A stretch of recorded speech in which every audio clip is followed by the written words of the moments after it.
Welcome to HomeBuddy TV Vlog.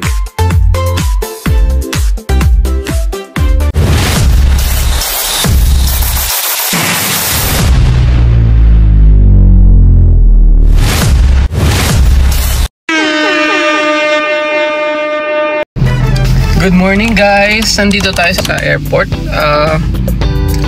Ang oras natin ay alas 8 ng umaga. So meron din pinasuyo sa akin pala yung aking tito, no, sa kabilang bahay. Papabili daw siya ng mang inasal tsaka ano yun, sabon.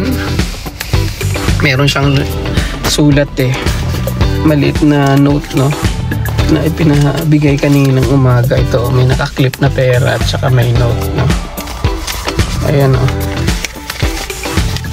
Nakakatuwa yung mga ano ng matatanda, guys. Ayan, may note siya, guys. Penmanship nila, guys. Ayan, yung mga matatanda. So bili tayo ng bang inasal daw, guys. Pitcho isa, tsaka sabon na Oilatum bar dun sa Mercury, no. So ayan, punta natin, bilan natin yung matatanda, guys. Kawawa naman.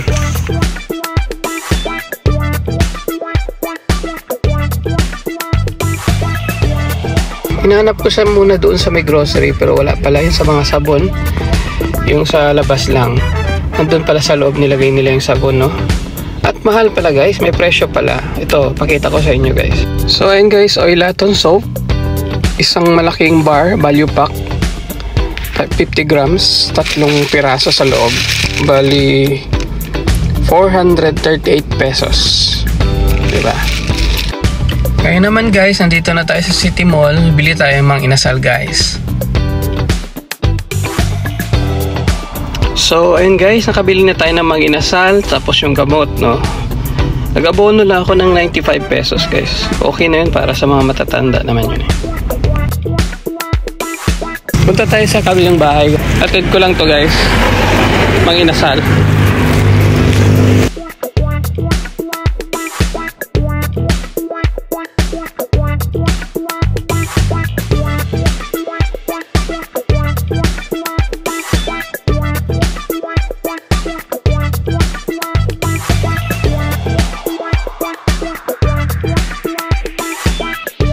So ayun, guys, nandito na kami sa bahay. Ang oras ay 10 o'clock ang umaga, no.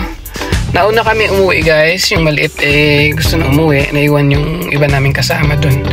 Magko-commute na lang daw sila, guys. So ayun, guys, thank you so much for watching. Bye-bye!